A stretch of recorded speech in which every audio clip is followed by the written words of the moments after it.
मंडळी, शरद पवार हे अडथळा निर्माण करतात, कन्फ्युजन क्रिएट करतात आणि यावेळीही त्यांनी शरद पवारांनीच हा घोळ केला आहे. घोळ कोणता? तर अजित पवारांच्या मृत्यू संदर्भात ज्या तपासाला वेग आतापर्यंत यायला हवा होता किंवा अनेक लोकांनी आक्षेप नोंदवायला हवे होते, तेवढ्या प्रमाणात तीव्रता त्या विषयाची समाजामध्ये, महाराष्ट्रामध्ये राहिली नाही. या गोष्टीला अडथळा आणण्यासाठी एकमेव कारण ठरले शरद पवार. आणि तुम्हाला त्यांचं कारकीर्द बऱ्यापैकी माहिती असेल पवारांची. त्यापैकी बराच उलगडा जेव्हा शरद पवारांपासून अजित पवार वेगळे झाले तेव्हा त्यानंतर अजित पवारांनी अनेक मुलाखतीमध्ये अगदी सडेतोड सांगितलं आणि ते नेहमी खरं बोलायचे. जे त्यांच्या पोटात असायचं तेच त्यांच्या ओठात असायचं.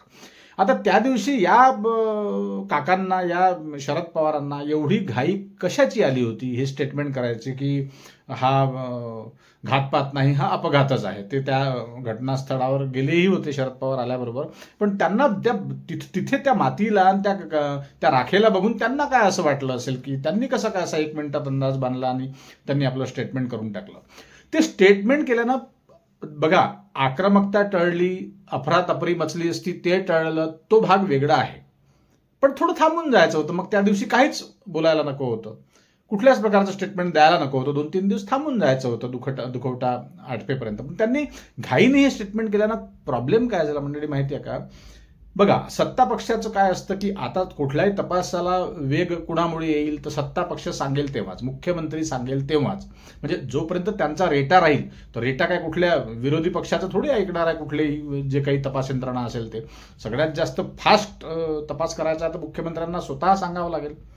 पण आता काय झाला विषय असा, आणि शंकेची सुई ही सत्ता पक्षाकडे लोकांचं असं काही मनात राहते त्यांच्या. असं प्रत्येकच वेळी असतं. जो पक्ष सत्तेवर असतो त्यांच्याबद्दल हाशी शंका लोक घेत असतात. ते खरं काय खोटं काय ते देव जाणे. पण विषय कसा झाला की आता भाजपाच्या नेत्यांना हे बोलायला मोकळे झाले की त्यांच्या पवार परिवारातील ज्येष्ठ नेत्यांनीच हे स्टेटमेंट दिलं आहे की हा घातपात नाही, हा अपघात आहे.